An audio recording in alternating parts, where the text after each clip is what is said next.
Your grandma's here.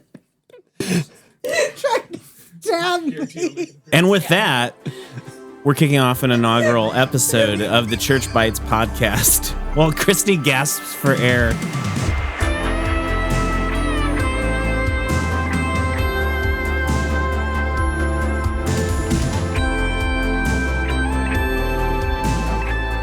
Conversation that values faith communities, that doesn't shy away from the ways in which they bite and wrestles with takes on faith and dips into local cuisine in a way that is faithfully for the fort. My name is Glenn, and the other people here who are not saying their names, even though I looked at them, are Tyler. And Christy. Okay. And this is our first episode, so it is going to be rough. It's going to be rough. This is it. A lot of I know editing. it's good already. Our first segment that we're going to start with is just because faithful to the name here is Church Bites. And so we're going to start with a bite of a local cuisine. And Christy, what did you bring us tonight? What did you order us? I brought tofu pad thai from UMC over in Georgetown on State Street. And it is the light spice variety because I can't handle spicy food. It's just, I'm a true Midwesterner in that regard. Tofu's made of soybean? Is that right? Mm-hmm. Yeah, it's soy. I like theirs. It's a little firmer. I wish it was spicier. That's good for It's you. good. And this is what on UMC on State Street? Mm-hmm. It's in the It's in the little shopping center. Shout it's out in the Young Thai. Georgetown shopping center. It's What are these worm-like things? These are the noodles? sprouts? The rice. Those are They're the- rice noodles. Yeah. Oh, those are the right. Oh, I thought they were like sprouts. Those are rice No, the noodles? white things. Oh my god. Is that what that is? The white things are sprouts. The white and things then are sprouts. But Yeah, the yeah, noodles yeah. are rice noodles. Yeah. That's good. It's a little spicier than they normally make Is it. it? But I usually ask for no spice, and that was not an option on the online ordering. So One of these times we need to really ratchet up the spice because right. I can handle it. I We'll do it at the very end. will have issues with that, but I will do my darndest. Okay, so we've had Thai. I feel like we need a fun rating system for I need more. Tyler. Give us a fun rating system. Out of 10. Got to do decimals. So Because we're fun. professionals. Yeah. Like, this is an amateur hour. 10 being good. 10 being best. Yeah. I see. Well, is it just on its own or compared to other things that we've eaten? Because right now it'd be 10 out of 10. Boo. I mean, Myself, sir. Compared to anything you've ever eaten in your life. Ever eaten in my How's life? that? Well, I just did a pop. I'm sorry, Austin. so I got to say touched this. my mouth. I don't normally eat tofu, Yeah. but that was good enough. I went back to finish off all my tofu. Wait, there's one more, but pretty close. But yeah, you got another one. Pretty close to That's all nice. the tofu. So I think I would give it and I like Thai. Yeah. I'll give it a 7. I'm not willing to go 10. I don't. This is not. No. I was saying Yeah. we hadn't had anything else, so Yeah. it's the best thing we've tried so far. Tyler, you what's go. your rating? I'm going to go 6.8. 6.8. I think the tofu was a Solid. little bit too dry. Around the outer edge. Around Yeah, the edges. I will say- I don't know if that's how it's supposed to be, but wasn't necessarily my favorite. I liked the flavor of the sauce, but Yeah. 6.8. I think part of it How would you describe the texture of the outer edge of the tofu, it's Tyler? crispy. It's crispy? like I don't think it was crispy. I think like it's crispy. like the half tofu. wet popcorn at the bottom of a bowl. Dear Lord, that does not sound appetizing. No, but in pad thai it's good. You know what I mean? So in this I context, don't know what you mean. No. in Christy, that what's context, the- good. All right, here's the thing. Dipping it out of that into bowls, I think we're missing. There's more sauce on the bottom. Oh, And so that's what I'm used to is a bit saucier. So I would definitely say you don't get quite the full experience unless you dump it all into a big plate or your mouth. go to the or you just straight into your mouth Yes, or go to the actual restaurant and there we go. have it brought on a plate. But I would say it's not the best that I've had from them, but I'd still give it a solid 8. And we have to have somewhere to go. Sure. You know what I mean? So I'm sorry. Yeah. Sorry, Yum Thai. 6.8. Glad you started with. Okay, now the bottom you get the peanut. You get the peanut. Yeah, Yeah. and I I like told that. you, in the cups, it's really hard to The bottom you do. get the peanut. I tried the one peanut at the bottom of I the really bowl. liked it when I could feel the nut in my mouth. That was the best part. Glad. And please cut that single The taste, line. the texture, Please cut that single. very pleasant. Little salty. Oh my goodness. Salt. Ooh. How are we Yes. supposed to get through this? Salty. Salty. I don't know why you're laughing. Hey, now it's time for another segment. The next segment is Lukewarm Takes. Not hot takes. Not hot takes. We're not ready for that. Lukewarm Takes with our friend Luke. He's going to bring in a news item that's going to be somewhat tangentially connected to whatever we'll talk about later, whatever plan we have for that, which is not much. I read the article. We can reference that. But right now, this is totally new. We haven't seen this, right? This you haven't This seen. is the lukewarm take. The lukewarm part. That we don't know. Yeah, we don't know. And then Off we get the to cuff. make not a hot take, but at least a lukewarm take. So, Luke, what do you got for us? So this week we saw TikTok get banned for a short time. Sure. So my question for you all is, if you could ban something from wherever, it could be from your life, from culture, what would you ban and why?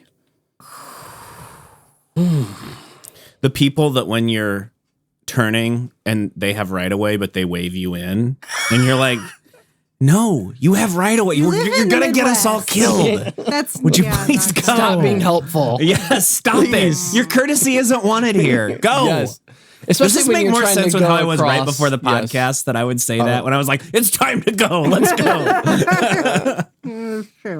That's a good one. That's a good one. I'm going to go a little more serious. I think the AI chat bot things that are like what are they calling them? Like AI companions. Oh, yeah. I think that probably needs to not be a thing. I think we probably need to just go ahead and scrap that Just as say no, an thank you. idea and just say, But did you hear? Let's not. Did you hear though that today at the inauguration, Elon Musk held his phone up so his AI girlfriend could see what was going on? "Oh, that's nice. Yeah. Very Is courteous." that for real? For real? That was actually, I think so. I read it in the Onion. So Oh, I thought that was Union. most of Isn't my that news, French? Is that French news You channel? know, I found Now out if I'm you go to just InfoWars, I'm you'll just get a to see lot happier when I get most of Super my news fun. from the Onion. Yeah, that's fair. I agree though with your That's fair. Can't get comfortable.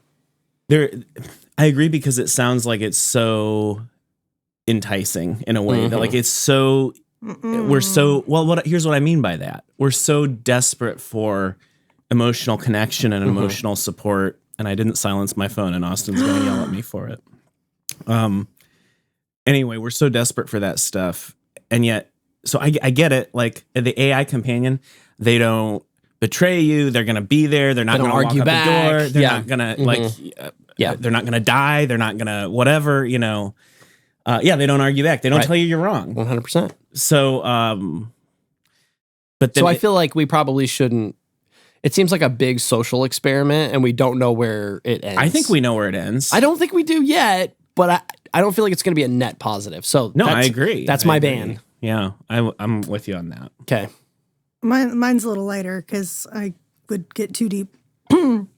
I'm going to ban the word sweet as an adjective about everything.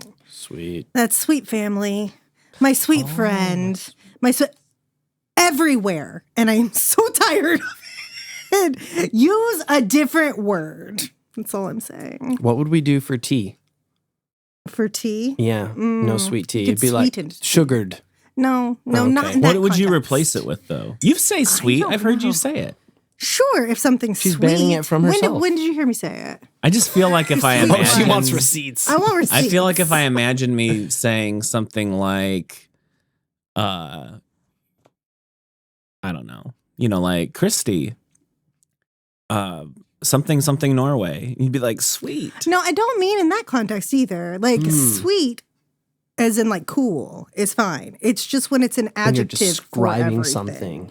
Okay. Oh, it's like here's my mostly like- sweet kicks right here, like that kind of thing. Yes. Sure, that one would Especially work. that one. But it's almost in context of like people, friends, whatever. People like friends. people friends versus AI friends.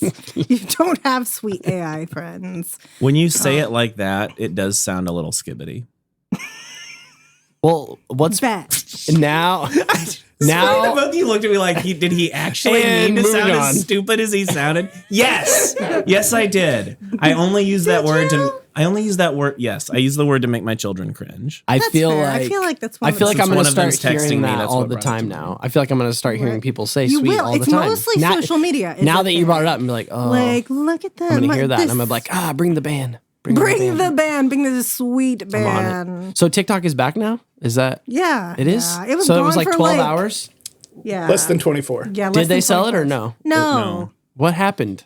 I'm so confused. The president-elect said that, I think something to the effect of he wouldn't enforce. He wouldn't enforce it. Okay. And they're like, thanks, because now we have we have what we need. The TikTok. Yeah. To go. We don't know that it's back for good. It's real TikTok fortunate because now. all of the Gen Zers were flooding over to the little Red Book site. Right. Oh, yeah. In protest. Because nothing says freedom and freedom of speech like going to the social site named after Mao's little Red Book. How... Okay, we need to stop because my blood pressure pivot. It was a protest. I'm pretty good at my blood pressure not visibly rising, and it just went up right there. Oh man. Yeah. Yeah, because my other one would be like animal cruelty. I mean, like that feels. Yeah, I mean, banning animal cruelty. Obviously. Yeah. Which it is, but or like if I cruelty. could actually ban it, or yes, or human cruelty. Oh my gosh. Okay. Yes. Yeah, but those things aren't funny. Oh yeah, that's dumb. Let's I know. All right, we're keeping human cruelty. Is that our lukewarm? Is that our lukewarm take? Does that work for you? That works. That's great. Good. It's not what I had originally, but then you said let it be possibly funny. So I wanted to give you the opportunity. Well, what was the the other other one? one Give us was. the other one. Go ahead. So originally I was thinking we would talk about the wildfires in California and kind of how some of the basically what is the church's responsibility in this setting. So you've got all these different components of what recovery will look like. So what role does the church play in this? And using that possibly to tee up future conversation. If things Well, there. I'll tell you, one thing that's really that we always see the news from like whatever our own world perspective is and like the things we do. And there have been several historic congregations that have been destroyed that were really significant in relief efforts in other wildfire situations that have happened. And, so I read about an Episcopal congregation that had like average attendance of like 500 and like a couple thousand members and whatever. So it's a big congregation.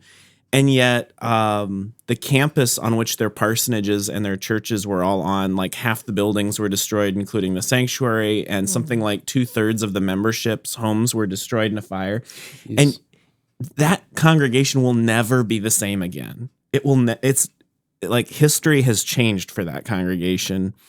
And so at least in that angle, I think probably like the community is devastated by the wildfire in ways that we can't even comprehend.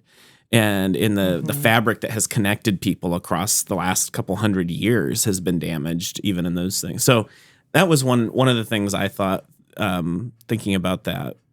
Church's responsibility, hopefully we do something. Hopefully we, as congregations, are praying for that, reflecting about that. Yeah.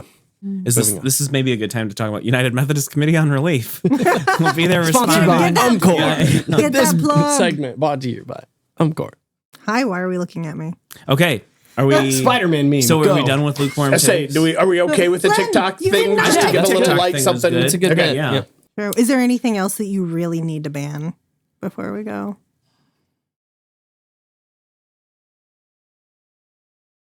Oh, I'm sure. Don't get if I me had more started. Glenn's time. all about banning sure things.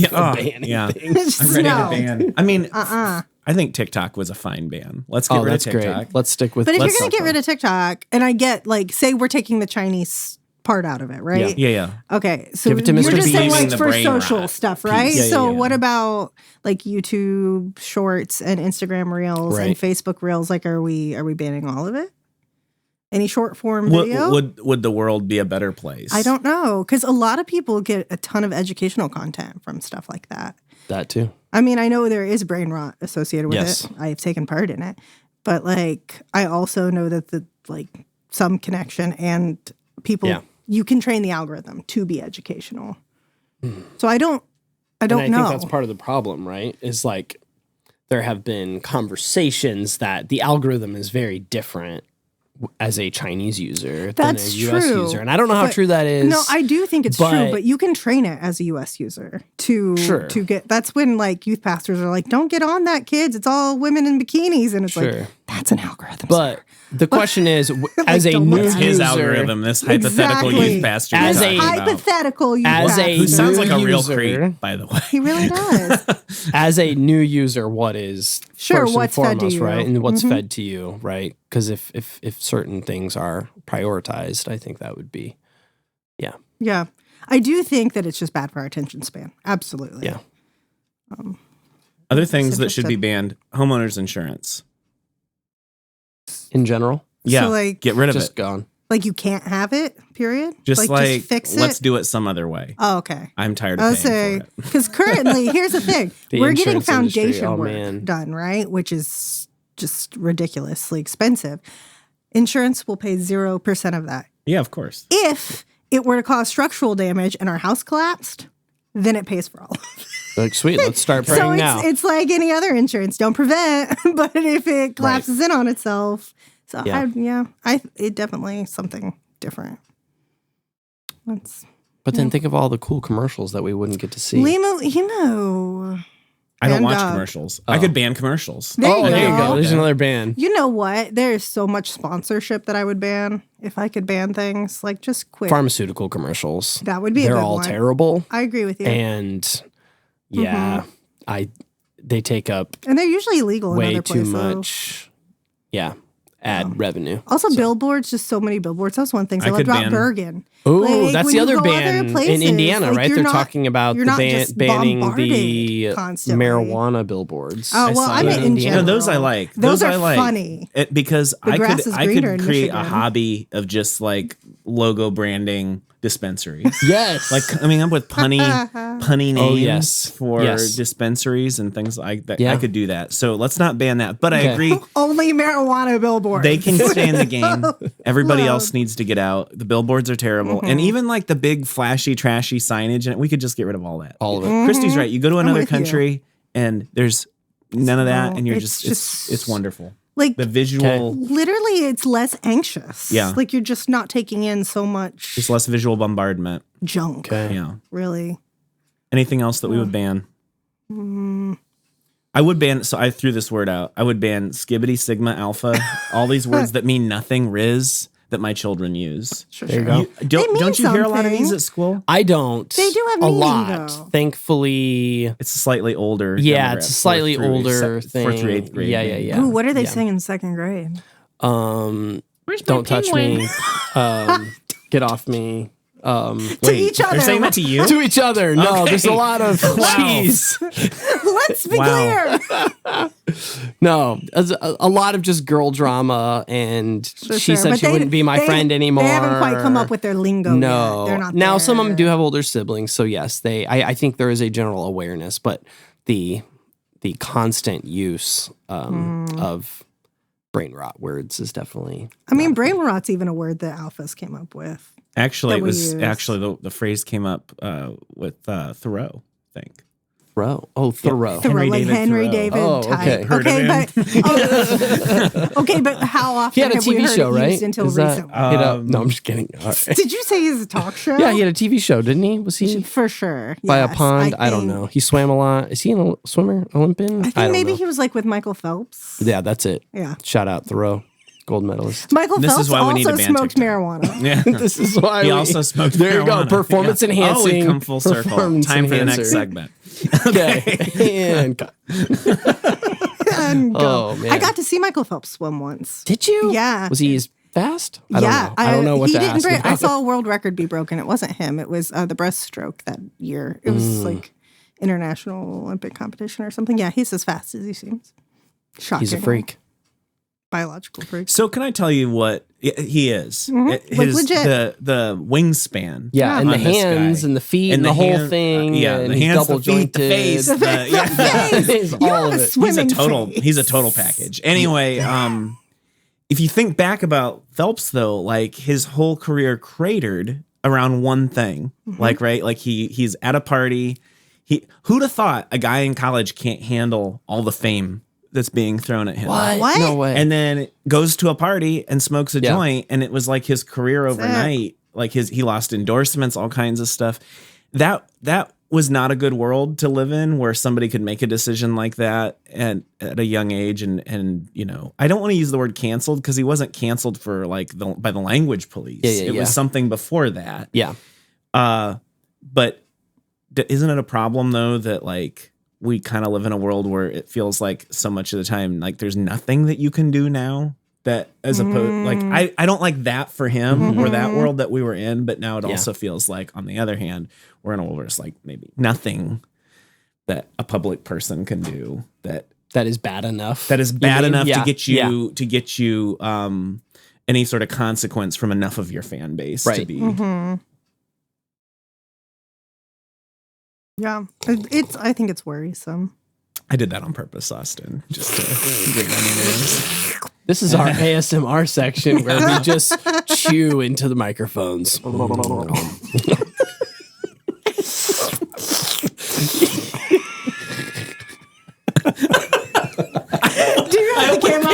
to the screen back there. Yeah, where he's just like, oh, what have I done? What's wrong with my life? Next time we should get like some kind of noodle soup, so it's like it's real slurry. The whole time. People love listening to that. So, oh boy, pardon me. So, no. So as we move into the third segment is kind of unpacking a little bit further whatever Luke's Warm Take was. Luke's Warm Take was on TikTok and I think kind of inviting us to think about the impact it would have on community. What we're thinking about is people who are spiritual but not religious, which has been a big thing for a long time. So, when you think about community and church community, let's start there, and then we'll go broader spectrum. And thinking about why people would be spiritual, not religious. I just wondered, what are the kind of reasons that you've heard people walk away from religious community, from religion, from all of that? I have a list. I worked this afternoon making a little list. Oh wow! I don't know. I think it's hard because I think there are canned answers of what people say, and then I think there's like when you peel back some layers of like what the reality is. And I think a lot of times people will have an out front answer of, well, I left the church because ... But I think a lot of times in reality, it's just easier to not. I think there's something difficult about community and being in a community and sticking it out. And I think life happens and it's easier to sleep in and it's easier to kind of do what we want to do. So if we go back to the canned answers, what are the canned answers we've heard, and we'll veer back towards the hard stuff of it. Sure. I can tell you number one is hypocrisy. 100%. Hypocrisy. That's the thing I hear the most. Hypocrites. Well, what do you think people mean by that? I think a lot of it came out of like a lot of the pastors, not a lot, some of the big scandals of the 90s and 2000s, right? And so you're getting the Catholic priests scandal. That's I mean, and that I've heard that from a lot of my Catholic friends. That was it. You get just people who are nice on the face, but really judgmental or saying terrible things about people behind other people's backs. You get take the general.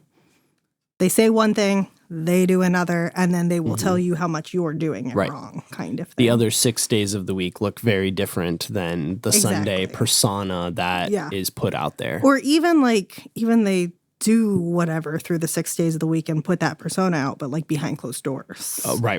Depending on how close you are with them. Yeah, for sure. Yeah. Do you think that's more of a manifestation of like a cultural Christianity? Are we getting, in other words, people are always going to make bad decisions. Sure. But are we getting away that kind of last category where you kind of imagine this guy who's like a lay member, a deacon of the church or whatever, and yet, at home is, a total jerk to everybody. But like kind of the cultural conformity asks him to be one thing, one place.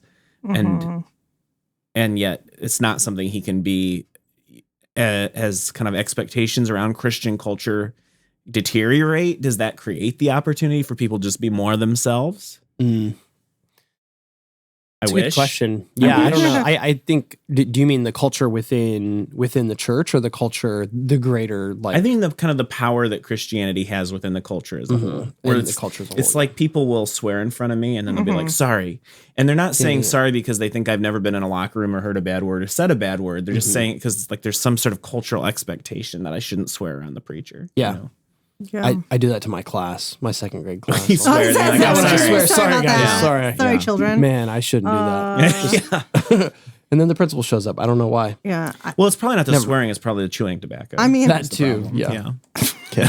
I think a lot of what it is it's not even so much that people make mistakes. It's the pretending that you don't or hiding that you don't. Yeah. See, that's what I was going to say. That's Like really what the it culture is. within the church, I think, is it doesn't create a space for honesty and brokenness. Mm-hmm. And it's like, hey, you have to keep this persona up. Whose fault is that? Man, That's a great question. that's a great question.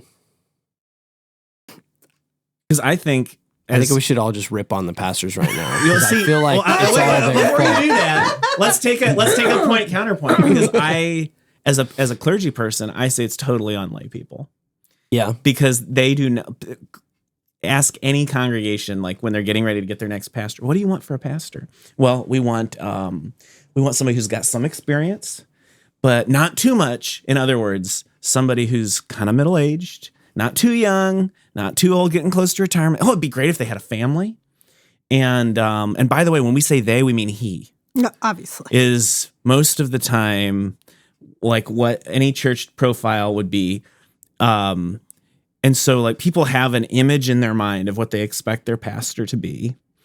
And then I think that goes down to how they expect their pastor to act within some range of acceptable conduct. And people are pretty,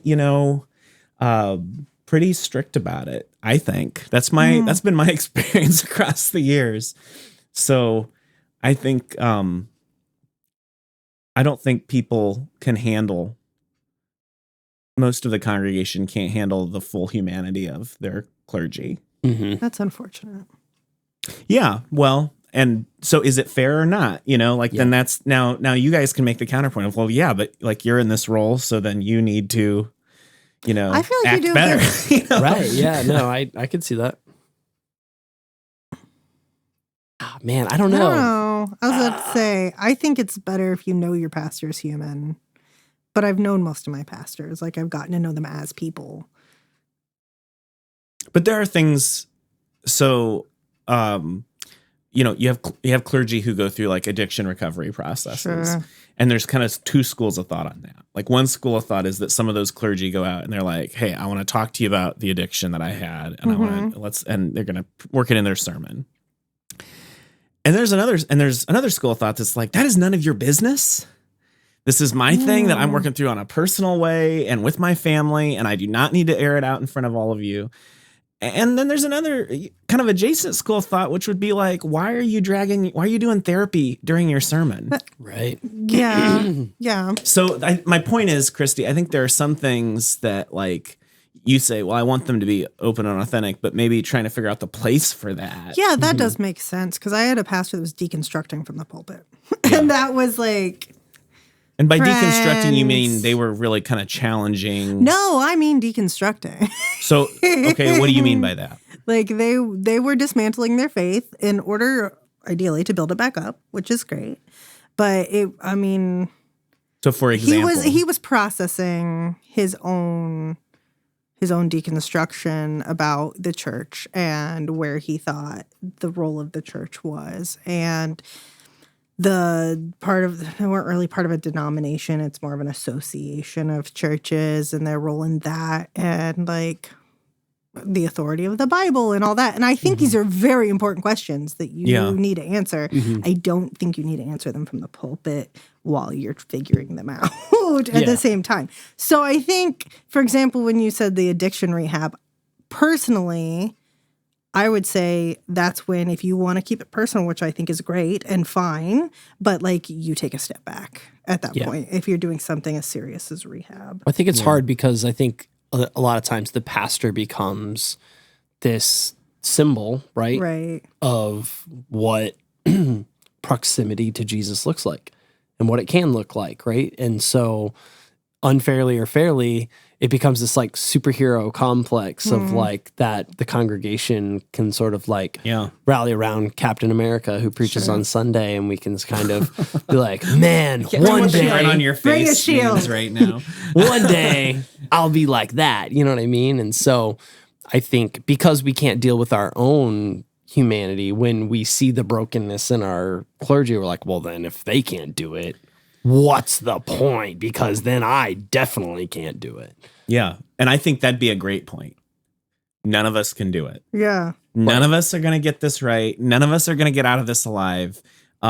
But so I think that expectation goes back to the hypocrisy kind of thing, right? Like that has not been the message of Christianity culturally. It's been the message of Christianity culturally has been live this way for Follow a better these life, rules. and you'll get good things and you'll achieve the dream if you're like this figure, you know, as opposed to something else. Like, but a lot of things stand in for that. So like when you think about reasons to leave community, one that's really adjacent to that I've heard a lot, I've heard it a lot, is like just differences in personality or perspective with a clergy person. So like clergy are always up against like either how do I be myself or how do I kind of hem in whatever some aspects of my personality are so people will like me so they don't leave and so the church can pay my salary. Gotcha. Like, so that's a valid concern. Like that makes sense. It's not a fun place to live though. You know, like if you're thinking, how do I act so people like me so they'll pay me? Like that's, I mean, we all do that probably on some regard. Yeah. But so anyway, clergy personality, conflict, how decisions get made, how money is spent. Like all those are reasons I've heard that people, how money is raised. Like sometimes I've heard people leave churches because there wasn't enough production. Like too much production. Sure, people who are like, I was going somewhere where the there was worship experience at the Sunday morning. I feel like some of that is when people are already looking to leave. I think so. Yeah. Like, and they're just looking for a reason. There's also like a pivot, I think, when people have kids and have young kids, right? It's like now they're thinking, well, it's not just me. I need to think about my kids and my kids' experience. Yeah. And then I think that's sort of the gravitation towards the mega churches that have the financial resources to, I don't know, build wings of, you know, children's ministry type things. And that can be difficult because then it's like the bigger churches get bigger, the smaller churches get smaller because of the sheep migration. Yeah. So I've heard of people, even this is kind of before all of our time a little bit, but churches used to give out pins for Sunday school attendance. Oh yeah, I got perfect attendance. Okay, so you got the attendance, like lapel pins. I got a John Wesley award. Okay. Okay, yes. I think I have it somewhere. And it was like a medallion. I was at a church. They did not get rid of this while I was there, but before I had, and I asked, well, why doesn't this family come anywhere? Oh, well, we quit doing attendance pins, so they left. Yes, they wanted their attendance pins for Sunday school. Listen, you might be going to church, you might be engaged in religious community for the wrong reason if you're showing up to get your lapel pins. Get your pins. Yeah. So all those things. When it comes to the reasons people have checked out for spiritual community, I think we got a lot of good. Can I say one more thing? One thing I have never heard someone say is because I want to go sin all I want. I've never ever heard because that. I want to go. I just want to go sin and do whatever I want. I've never heard anyone ever or even play that out, really. I feel like a lot of people think that, like, especially millennials leaving church, it's because they backslid and they want to go do whatever they want and they just want to be able to sin and call it okay. And I'm like, that has never ever been something I've heard. Do people still think that way? Well, maybe it's my social media algorithm. Yes.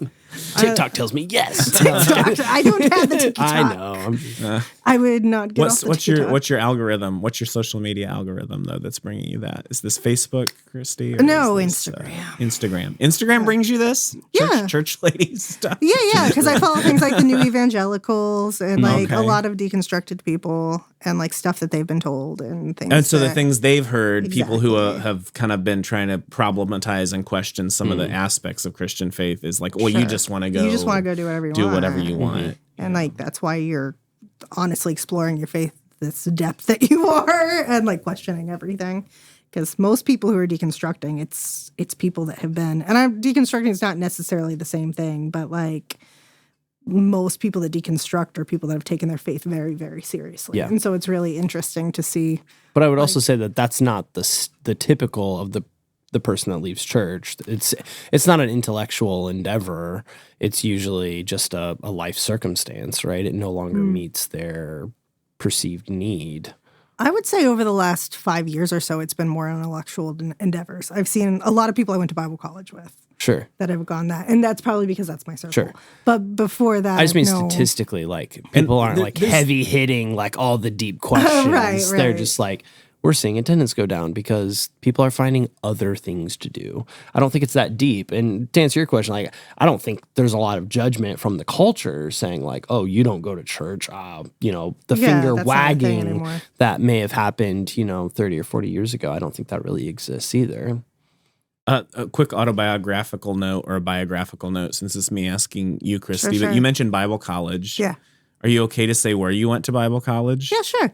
I went to, it's now Johnson University. Yes. Yes, it was Johnson Bible College till my last semester. And so I got a university degree. It was very fancy. Which is a pretty... it's a good step up. Well, what I was going to say to describe Johnson is that it's a pretty conservative place, and it's a pretty fundamentalist place in some ways. Is that fair? I would say that's absolutely fair. Yeah. It has some less conservative professors, or less conservative in some ways than you would expect. Has some of the best professors on the planet. But yeah, generally is a very conservative place that attracts conservative Which is in Tennessee. thinkers. Indeed. Yeah. So is the church unique in what, this kind of goes back to what you were just referencing, Tyler. Is the church really, or is faith, community, religion, is it unique in our cultural situation with people checking out?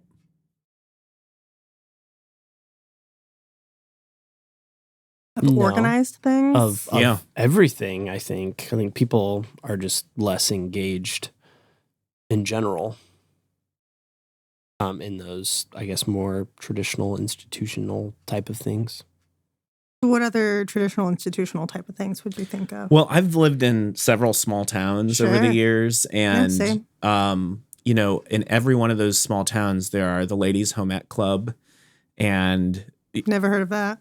Well, it's a thing. Okay, I believe you. And it was, 50 years ago, it was the thing that the ladies would get together and they'd swap recipes, and it was a social thing. It makes me want to cry. That sounds horrible.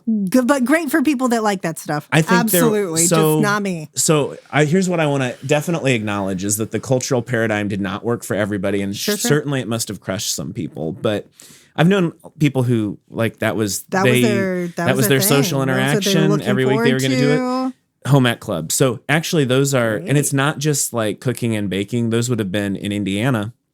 Those would have been offered resources and educational information and educational opportunities sometimes by Purdue University. And so it was encouraged through that's cool. 4-H. Okay, yeah. 4-H. There's another one, 4-H organizations in a lot of our rural places. What about your local Masonic Lodge? So every town that I've been in has had. There's a building for sale that was owned by. Yes. And what has happened in a lot of these... I think it's just putting our finger on the pulse of hey, all these things less, have less attendance and are closing, and it's I've just never a been a reality. Mason. If I was, I couldn't tell you. No, I think the point is, there are lots of different community organizations that whether or not they were entirely valid, which I guess is a question for the church, right? Too, was it ever a valid?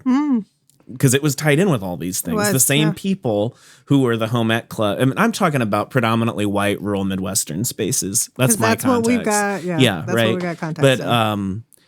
But you have 4-H, Home Ec, Masonic clubs, even dinner clubs, things like that that were Sweet Tooth have a Lions Club. Lions, Kiwanis, VFW. Big animals. VFW is a great example of there are fewer and fewer veterans that are younger. The younger veterans, the old guys would tell you they don't want to come in and do the stuff to keep the place open. Maybe there's the stuff needs to change. Maybe the stuff needs to change. But I feel like that's the problem, is that the younger generation isn't offering alternatives, right? It's a constant cynicism of pointing the finger at the past and assuming that we're better, we know, and cynically saying, "Oh, you did this wrong, you did this wrong." It's like, cool. Then, but is that true of the VFW? What are you? I'm not saying the VFW, but I think that is sort of the trend. Is like younger, I'll say millennial, Gen Alphas, like we're gonna be cynical, we're gonna point, we're gonna go.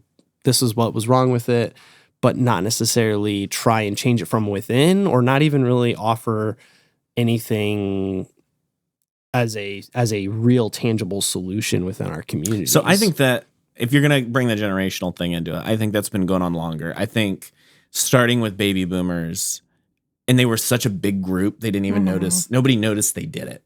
But like the generation ahead of the baby boomers was just like, let's just build our institutions. We're going to build lodges. We're going to build churches. We're going to build, like, the list goes on.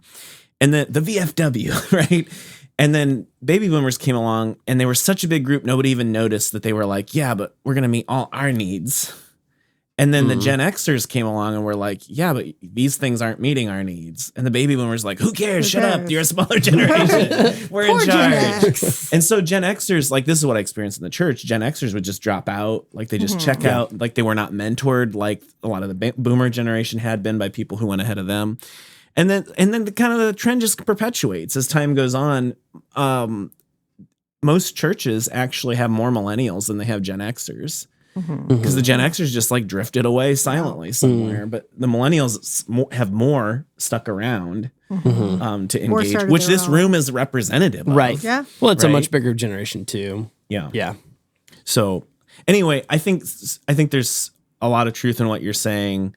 But I also think, like, if you think of the VFW, like, so again, living in a small town, I would get to go do things at the local VFW, and a bunch of those guys were members at the church and that kind of stuff. Yeah. And like in the heart of a veteran, they all have this like thing that is like, we care about America. Like, we don't care who the president is. We love this country. And, you know, and if somebody dies who's served this country, we're going to be there to back them up. And yet there's like something in the air that has meant that younger veterans are like, yeah, but do that. Like, it's in their heart somewhere, but to actually show up and engage in a way that builds the VFW in any way as an institution, they're like, yeah, I don't want to go to a committee meeting and talk about how much we're charging for beer. You know? So it's not that they disagree, like, ideologically, is what you're saying. It's like that they would agree with that, with kind of the core principle. As far as like putting it into practice, as far as being there. These veterans, they're like, oh, beer is good. America's good. Going to a meeting? No, thank you. I don't want to do that. And pass. Lame. Yeah. So if the church isn't the only, or I mean, here's kind of what I wonder. Has the church overthought its own questions a little bit? Like, if it's just another community organization that is experiencing the kind of vicissitudes of the postmodern era, in which all the institution and people are all checking out of in search of their kind of own personal story and their own individual narrative and their own prerogative. Like, has the church kind of over questioned itself perhaps in the midst of all of that, or no? Are we right to kind of wrestle with it? I think we're right to wrestle with it still, because I think we're supposed to be different. And I don't even know that, like, necessarily in the spiritual sense, because this is drifting a little away from like can you be spiritual but not religious. But well, I think we're heading back in that direction. Yeah, like in the community thing, I've said it several times, like, the kids and youth get to do fun things, the Keystones do fun things, where's the regular old adult things? I mean, we're doing a podcast, Christy. Well, I'm a little hurt that you would characterize this. Pink and blue on the walls. Look at us right now. We ate your tofu like 40 minutes ago. You did too, but there's this Vinny in the room. And I think, and this goes back to a lot of my, my experience with, like, so small groups are usually the answer, right? You do the small groups, but I feel like so often there's so much pressure on those have you ever found groups. one of those to be fun? So I led a hiking small group and I led a walking small group because I don't like the pressure of, no, I hadn't. And I tried to do a young married people small group once. There's no better way to get a divorce than to try to lead. Awkward and I didn't love it. So and I don't even know if it has to be church-based per se, but almost like that home ec group that you were talking about, just like people doing things that they like together. Yeah. Mm-hmm. I feel like there's just so much bonding in that. And it comes so much more naturally than sit down and tell me your life story. I don't know you. Here's our scripture. Here's our question. Right. Let's all go around. And some people are way more comfortable with that, but I'm like, I've tried, and I say that, I should say, I've tried to do a lot of that. Yeah, exactly. Because that's kind of the script, right? That's how it goes. Or you've read a book and you're going to discuss the book. And I do find that one a little bit easier. But then how do you get beyond the superficial? You know what I mean? As a church, right? How do you get beyond that surface level community organization and be because I agree we should be different, right? The church should look different than the VFW down the street. Sure. But how do you get to that place where you are really I guess getting to know people? Yeah, I think one of the things too is how do you help someone become more like Jesus? Do you talk at them or do you walk alongside them? So, I'm not saying that both can't be true. So maybe a different way of asking that question is to kind of return to the kind of guiding light of the conversation, which is, do you need community to be spiritual? No. Can you be spiritual but not religious? I think so. If religion is attached to the community aspect of it, like some sort of set of community practices. Depends I think if you're talking about generic spirituality, then no, there's all different paths. I think Christianity specifically, I think there is an inherent connection to community. I think we see that even in Paul's letters where he's writing, right, where he can't be in community and he's longing for the community because of either imprisonment or travel or whatever. It's I think there's such a inherent connection in what we're called to do and be as Christians that it wasn't designed to go at it alone. So you're saying you can't really be spiritual but not religious also. If religion is a set of community practice. Say that again. Okay, if we define the term of religion as community and associated practices with a specific community. If that's what religion is. That might not be a good definition of religion, but let's just say that's the definition. Okay. What I hear you saying is you can be something, but it's not actually seeking a genuine spiritual meaning and connection unless you're doing it in the context of that community with its practices. Yeah, I'd have to think about it more, but yes, I think that's what I'm saying. What do you think, Christy? Well, I feel like you were saying specific to Christianity. I think Christianity is different in that way. And I think I'd agree with you on that. Why? I do think there's something inherently communal about Christianity. I mean, even, not to get too Christianese, but the Trinity is inherently communal and we are created in that image, So if you're believing that, I'm not saying that everyone listening would, but I think that we are made to be communal and that's how we spur one another on to the good works that we want to do. But I think you could practice without, but I don't think you're going to have the richness of the experience without it. Yeah. Yeah. But I think you can be spiritual, sure. I think you can have spiritual practices. You can go through these things. You can do these things. Yeah, but I think you can have a connection to God absolutely without. So then what's the point of the community? If I can get the connection with God, without the religion aspect. What I almost hear you guys saying is, you can be spiritual. If you're going to be a Christian, then you have to play by the rules of the Christian community. That demands that you accept the premise that it is a communal faith. So I don't disagree with that, by the way. Yeah. I'm just saying. But like, I would never want to tell, say, a closeted Christian in an Islamic country that you're not really spiritual because you're not among a Christian community that you're practicing your faith with. Mm-hmm. Like, that feels real gross. No. Yeah, right. No, well, of course, there are situations where people can't practice community. Right. And so I appreciate that, we're going to kind of bracket that and say, well, there's extenuating circumstances. Yeah.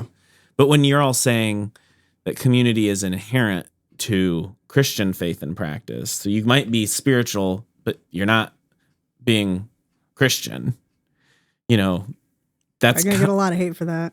Well, this is why I'm pressing on it a little bit. Yeah, no, it's fair. Like I said, I think you can, but I think that you're not going to experience the full richness of the spirituality without the community. If humans were designed for connection, I think the truth that is found in the gospel has to imply human connection. Okay. I think that that's a good textbook answer, but I don't personally find it compelling. Like when I try to think about, think through the both intellectually and personally, like just because like the Bible says do this. Mm-hmm. This is maybe sad to say as someone in my profession, but like it's not that compelling to, like that there's like this expectation or there's this thou shall. But I guess I'm thinking more about like why does it matter to me? And by that I don't mean like what do I get out of it, but like I do value community. So I agree with what you're saying. Yeah, you're just pressing. Christy and I were talking before the podcast about like she says I love it when I can feel home at church. Yeah. Because I was like, well, I'll show you how to operate the Keurig. You'll feel right at home. And she's like, I love it when I can feel home at church. And I said, well, I've like feel home every church I'm ever in. Like it is a place of home. And so I think for me, part of the reason I end up saying, well, community matters to me is because I was like born and raised and submerged in the mythopoetic reality in its full richness of Christendom. Like the people, listen, here, I'll explain myself, but like the people that raised me and the world and the community I was raised in, like it was the truth. The absolute expectation was that God was present in the world and that God was present in this church and that God, and there was like no cracks in that foundation. And so for me, somewhere in me, it's just wired in like, this is where I live. But I can think about like, well, what if I wasn't me? Right. Like, what if I was somebody who didn't find their roots in that kind of situation? Can I find God absent that kind of community and absent that kind of expectation? And what I hear Christy saying is, but just not like maybe the full expression of who God is. That's why I'm going there. Is available there. Yeah. For example, when my husband and I it was like 6 months that we were in between churches, I guess we left one. Like I didn't feel disconnected from God. I didn't feel not spiritual, whatever. But was I having these conversations? No, I wasn't. I wasn't having anyone to like kind of bounce anything off of. I wasn't having anyone ask me challenging questions that had to do with my faith. But you also had no one saying, could you run the sound system this Sunday? Or that kind of... But I love that. Yeah, but that's the self-sacrifice. That's the community. That's why it should happen. It's not even a sacrifice. It's belonging. Like this is... It's not a sacrifice. It's like, this is a part I get to play. Right. I mean, that's the symbiotic relationship that should happen within a flourishing community. Mm-hmm. I would agree. I don't think it's a salvation issue, but I do think it's a discipleship and a flourishing issue. I don't necessarily think that you can live out your faith in a bubble.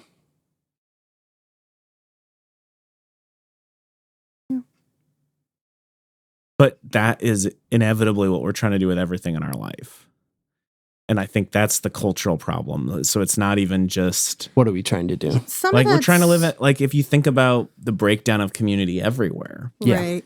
We're all trying to build our own tailor-made bubble. Right.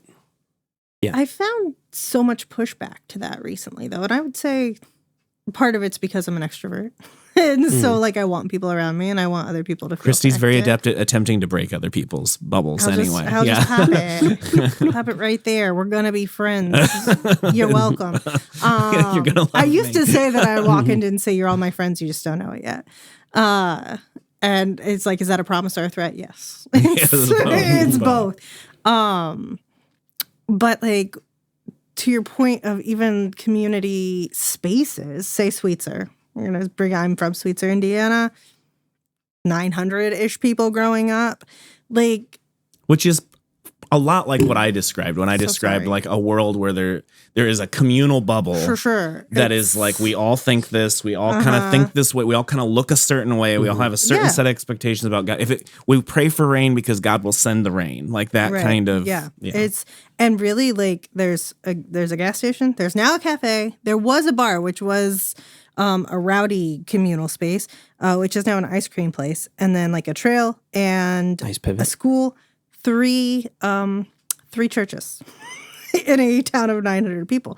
So like, I feel like there's so much opportunity there for those churches because what's a teen to do, or a young person, like, and there's opportunities to open their spaces up for things, much like St. Joe does. That's one of the things that my husband and I were most impressed about when we like got to know St. Joe better, was how utilized the space was, that it doesn't just like sit dead throughout the week. And I think there's that opportunity there for churches, but also say Marion, for example, the bigger city. That's the city near where Christy grew up. The city of Marion. Right. But you look at, and I mean, shining center of Grant County, Indiana. The county seat, last population 27, taking place in 26, 25,000, 24,000, 23,000. Yeah, it's dropping quickly. Yeah. And that's a thing. Like when I have journals from my great grandmother from the 1920s. It's fabulous. And she talks about the plays that would come through to Sweetser and the bands that would come through to Sweetser. And now that we have all this personalized entertainment, like this is, and we can get it whenever we want, which I am not complaining about. But like, we don't need, who's going to go to Sweetser, Indiana? Like nobody is going to But tour. the people who live there need each other. They need each other. Because they're like, in proximity. So what do they do that comes together? But so, sorry, I was thinking, train of thought everywhere. Marion, for example, like this goes back to the memes, but there's a meme where it's like, boomers, why don't you kids play outside anymore? And it shows like what the infrastructure was like in the 40s and 50s and what the infrastructure looks like now. And it's made for cars and it's not made for people or kids to go outside and play. Like, where are they supposed to go? You can't just walk over to your friend Timmy's house anymore. Like, there's a bypass in the way and stuff like that. Because of some places where highways are. Exactly. Yeah. So I even feel like our infrastructure has helped to isolate us over the last century or so. Yeah. Well, I think you mentioned entertainment in a place like Sweetser. And one thing I've experienced in a lot of small towns is that like the people who know how to play instruments are aging out. So like, it used to be not a big deal that a church would have 2 or 3 piano players, and now they're down to like the last piano player, especially organ. And oh man, the organ's a whole nother story. But but because there was a time that a whole family would learn to play instruments, and it was the entertainment. Like you're going back to the 30s and 40s for this, but that was the reality, and now it's not there in the same way. And music became more of an individual than a communal practice with the advent of records and who wants to listen to what. And of course, we just see that continue to fragment. And so again, I just come back and think like there are so many challenges against community. Like we're not really working a problem that's unique to Christian faith if we're thinking about. Yeah, I would say that's true. Yeah. But I'd say our opportunity is unique. Okay. To foster that community. And I get your point about being different and driving deeper, but I think even just opening the spaces up to just allow natural community to happen is going to do much more than you think. Like, it'll at very least be an on-ramp for people to have a new interaction. Not to feel like weird going into a yeah. church building. Yeah, for sure. That's where we have game night or whatever. So like, I think the trick in what you're naming is something we kind of touched on in the VFW conversation earlier too, which is that those organizations built for a different time when people wanted and related to community a certain way, can't really figure out how to adapt and be flexible enough for all the vast expressions of individuality that we live with now. And that's true of the church. That's true of the VFW. That's true of, like, if you think of even that a little church in Sweetser, let's say, opening its doors, the kids can come in and, like, that is going to be I pity the fool who tries to do that. Because they're gonna like bump the altar flowers, and somebody's gonna spill their, their ice cream in the foyer or whatever, and it's gonna be a problem. So, I think that's a challenge that we'll probably come back to in this. I want to end with a question that's more of a personal nature, which is, why do we, the three of us individually, why do we end up? And I what I want to press you on is I think the theological answers are good, or the scriptural answer is good, but I want to hear like the what is Tyler, Christy, Glenn, in our life and experience, what keeps us coming back to community? Because probably we've had things that would say, I don't want to be a part of a faith community ever again. And yet we choose to be a part of it, or maybe we can't choose anything other than to be a part of it, is another way to say it, for at least myself. So anyway, what keeps you coming back for community? And if it's helpful, you could even talk about like, well, here's a time I almost was like, I'm done with it.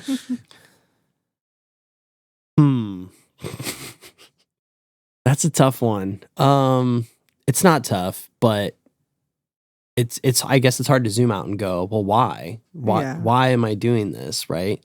And I think the church and the people in the church and what the church stands for and all of those things, the combination of those things has been an anchor in my life that during the crazy times that has been steady. Even when my, maybe questions that I'm having or personal things going on, like that has been crazy. I could at least say, there's people there who know me, who have known me for a long time, who have seen my kids grow up and, seen me get married. And there's sort of this like deep knowing and connection there. Now that is to say, like, there have been hard times, whereas it would have been much easier to go and find a different church. Yeah. And choosing to stick it out with a community of faith that maybe I don't agree with every stance that has taken on a larger scale, and to say that that's okay. We don't have to agree on everything, or my church doesn't have to agree with everything that I think. Yeah. I think is healthy and it's essential if you're the pastor. like you will burn out quick if you're like, everybody has to agree with me on everything. Right. That's not great. Yeah. So, but it's easy as a lay person, you can just pack up and go, right? And find the next show down the road, and choosing not to do that and to choosing to stick it out. And I think that commitment has paid off. So, yeah. Does that answer your question? I think so. Why is it paid off? I don't know yet. I guess I want to say this, like, as you say that, like, I can imagine the faces like swirling around you of like, this person helped send you to Portugal to Brazil to study abroad, and this person like let you use their lake house on your honeymoon, and this person married you. Like, I can see these faces kind of like swirling around you, the cloud of witnesses. So I know some of the people, at least, to whom you're referring, and there's probably some that you're referring that aren't connected with St. Joe at this point. But anyway, so I can just see that kind of swirling around you as you talk, and it's a great thing. So. Yeah. And I think I try and think about my life on the long term. And so I would rather be a person in 50 years to say, you know what, I've been a part of that church for, that's a long time. Yeah. Then to say, well, I was here and then I was there and then I went somewhere else and then I didn't agree with this, so I left. And So we have and so this is crazy here because like this church was not a big church back in the 50s and 60s. Yeah. It became one in the 70s. But this last Sunday I talked about some church history things, and I had people who walked up who had said I came in 63 or 64, and so that's in here. That's so cool. Yeah. See, I love that, and so I want to be that person in that phase of my life that I can say, I've been married for more than 50 years. I've been a part of the same church for more than 50 years. And that's hard. That's not easy to do. No. And so it takes just a just radical commitment that I try and live into. Christy? Well, that was beautiful. That was all scripted. He had it written out. It was, I mean, for those watching on YouTube, they'll know that I'm lying. But I don't want to follow that. It was so good. I mean, I totally agree with the anchor. Like, we moved a lot when I was young and had some real rough patches, and the church that I went to, my great-grandparents actually physically helped build. I don't even know when, in the 50s, I think. And the people there, they were stern. I mean, it was Wesleyan, so like you're strict. But also I ran around without my shoes. Like, it was one of the places I felt most at home because homes weren't always comfortable. But church always was. And I knew I was loved there. I mean, my parents loved me. I knew that. I don't want to give that at all. But like it was one of those, I was the church's kid or the church's grandkid. Like my great grandparents, my grandpa and his uncle went, like my mom and her siblings went when they went. And then there was me. And so, like, just that acceptance all of the time and all of my ridiculousness. I had one couple that would call me the Zoloft girl, and I don't think they understood. That's not a designation that one really aspires to, probably. No. But it was because they were like, you're just so active. You're just God so bless active. them. Is that what Like, Zoloft does? No, I'm pretty sure that one's the allergy medication. I think that's the other one. I think they She's meant, always sneezing. We don't know why. I know. I think they meant the one for hyperactivity. Anyway. So for you, in the midst of like everything else in life, it felt like a place of home safety. and safety and and constancy, acceptance. And I was all in. I mean, like, that was always, my faith has always been one of the most serious things about me, because generally I'm not a very serious person. But I've always taken that very, very seriously. And church helped with that. But then also, you grow up, and I went to Bible college, as I said, and I honestly didn't go to church much when I went to Bible college, because you're chapel 3 times a week, you're in classes all about it, whatnot. And then afterwards I bounced around a bit. And once we got married, we found a church that we loved, and we were very rooted in there. And we were new to the community, like the actual city. And like, that's how we got all of our connections. And it was somewhere that we could plug in and serve. And I think for me, one of the things we talk about, community service, like growing up in Sweetser, I didn't even know, like, how would I do that? I didn't know where to do it. I didn't whatever. Like, I could do it through the church. And so for me, that's like my first place to look when I'm looking community service. What is whatever church I'm with already doing? And how can I plug in with that? And they had a lot going on, so we helped there. And I think now, because we did have a stint, I mentioned, it was like 6 months where we didn't, we just yearned for it. Like, really, at the end of it, we were like, okay, like, we're ready. We want to be around people of faith. We want to have, like, I'm an external processor, so I need someone to bounce thoughts off of. I want to be challenged. I want, anyway, I want all of that. I want the hard that comes with it, but the good that comes with it.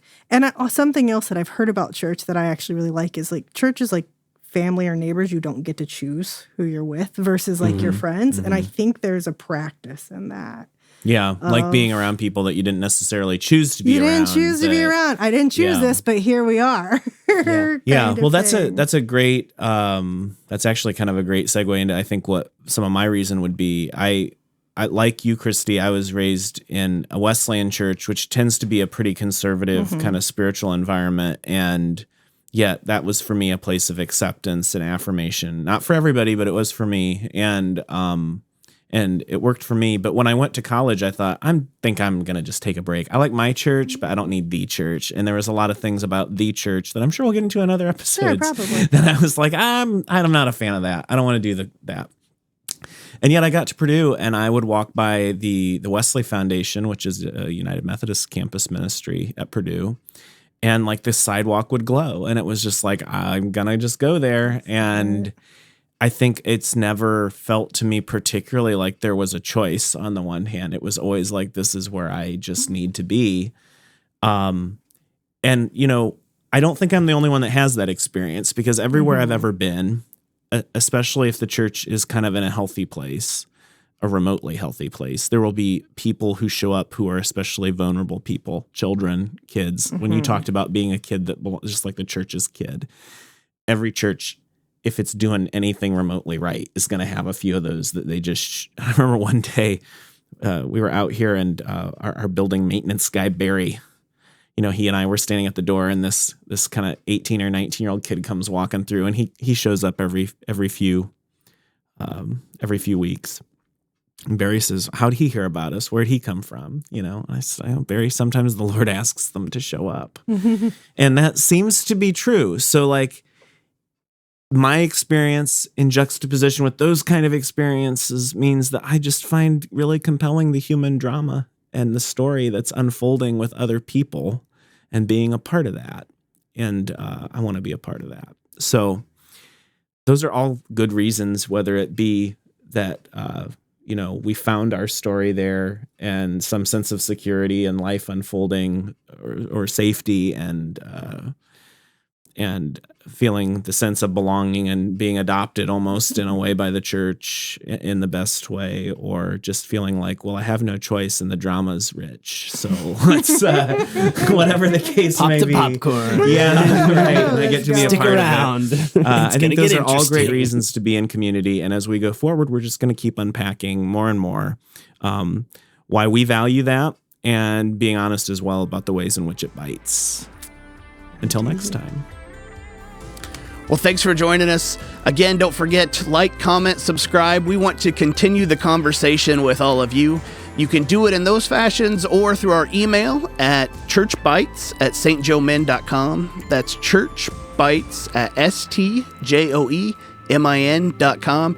And we're going to be hosting live events here in Fort Wayne. So look into the description for the details there so we can continue the conversation about all the things we love about the church and faith, as well as some of the ways in which it bites. Thanks for being here.